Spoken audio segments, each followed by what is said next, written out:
નમસ્કાર દર્શક મિત્રો, આપ જોઈ રહ્યા છો Banas crime 24 news Gujarati channel. હવે જોઈએ આજના મુખ્ય સમાચાર। ગુજરાતમાં નશીલા પદાર્થોનું વેચાણ અટકાવવા નિષ્ફળ ગૃહમંત્રી આપે તેવી માંગ સાથે આમ આદમી પાર્ટીએ નાયબ કલેક્ટરને આવેદનપત્ર પાઠવ્યું। ગુજરાતમાં ડ્રગ્સ સહિત નશીલા પદાર્થોનું વેચાણ અટકાવવા ડીસા આમ આદમી પાર્ટીએ નાયબ કલેક્ટરને આવેદનપત્ર પાઠવ્યું। ગુજરાતમાં છેલ્લા કેટલાક સમયથી નશીલા પદાર્થોનું વેચાણ વધારે જોવા મળી રહ્યું છે। દારૂ, ગાંજો, ચરસ જેવા કેફી પદાર્થોનું વેચાણ વધી જતા યુવાધન બરબાદ થઈ રહ્યો છે।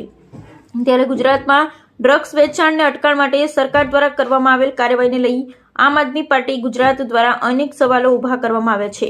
પોલીસ દ્વારા ડ્રગ્સ પકડવામાં આવે છે, જ્યારે ડ્રગ્સ ક્યાં જાય છે, ક્યાં નાશ કરવામાં આવ્યો છે, જેને લઈને પણ આમ આદમી પાર્ટીના ડેડિયાપાડાના ધારાસભ્ય ચૈતર વસાવાએ વિધાનસભામાં ઉઠાવેલા સવાલોમાં સરકાર દ્વારા સંતોષકારક જવાબ ન મળ્યો। જ્યારે બોટાદના આમ આદમી પાર્ટીના ધારાસભ્ય ઉમેશ મકવાણા દ્વારા પણ વિધાનસભામાં સવાલ કર્યો હતો કે અદાણી મુન્દ્રા પોર્ટ પર વર્ષ 2021માં 720 કરોડના ડ્રગ્સનો નાશ કરવામાં આવ્યો, ત્યાં ક્યાં નાશ કરાયો, જેનો પણ કોઈ જવાબ સરકાર પાસે નથી। તેવા આક્ષેપો સાથે આમ આદમી પાર્ટી દ્વારા સમગ્ર ગુજરાતમાં આજે આવેદનપત્ર પાઠવ્યા હતા।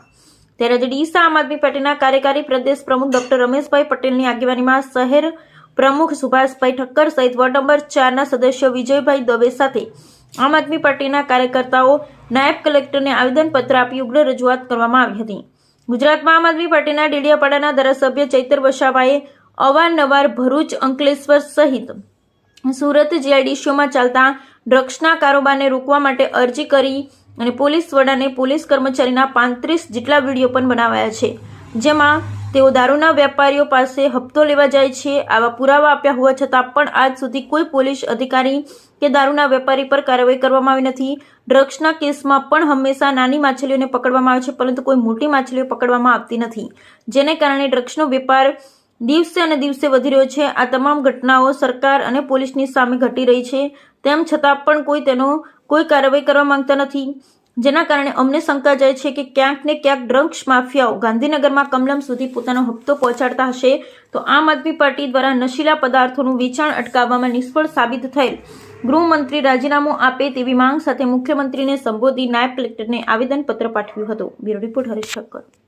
નમસ્કાર મિત્રો, આમ આદમી પાર્ટી ડીસા દ્વારા આજે નાયબ કલેક્ટર શ્રી ડીસાને આવેદનપત્ર આપી રજૂઆત કરવામાં આવે છે કે ડીસા તેમજ સમગ્ર ગુજરાતમાં આજે ડ્રગ્સનું દૂષણ વ્યાપી રહ્યું છે। જય હિન્દ સાથીઓ, આપણે જાણીએ છીએ કે નશો એ કોઈ માણસ માટે, કોઈ પરિવાર માટે કે સોસાયટી માટે કેટલું ઘાતક છે। ગુજરાત એ ગાંધીનું ગુજરાત છે।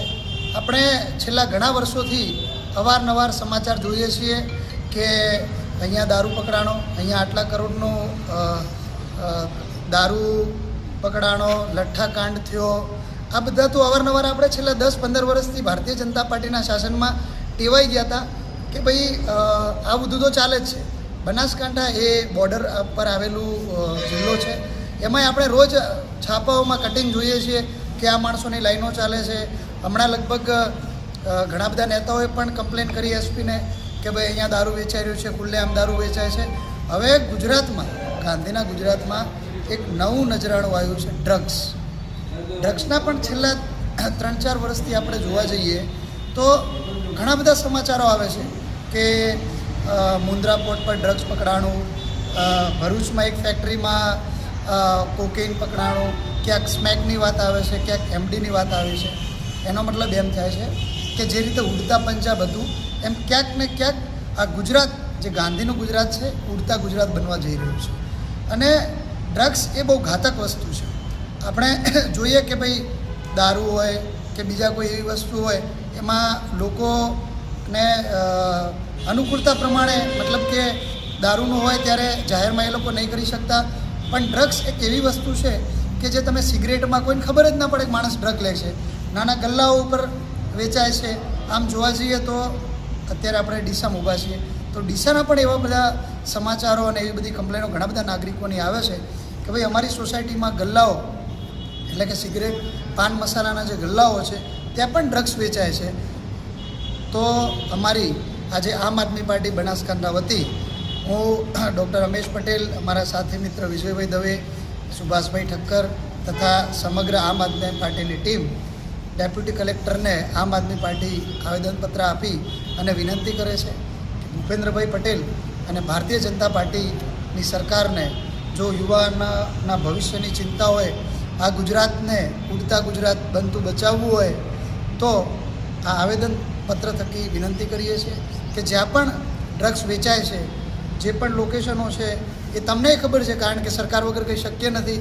ભૂપેન્દ્રભાઈ તો એક બહુ સજ્જન વ્યક્તિ લાગે છે, તો ભૂપેન્દ્રભાઈ અને ભારતીય જનતા પાર્ટીને મારી હાથ જોડીને વિનંતી છે, આમ આદમી પાર્ટીની હાથ જોડીને વિનંતી છે કે જ્યાં જ્યાં ડ્રગ્સ વેચાય છે એ ડ્રગ્સ માફિયાઓને પકડીને જેલમાં પૂરવામાં આવે અને જ્યાં પણ ડ્રગ્સ પકડાય છે એને ડેસ્ટ્રોય કરવામાં આવે અને ગુજરાતના યુવાનોનું ભવિષ્ય બચાવવામાં આવે.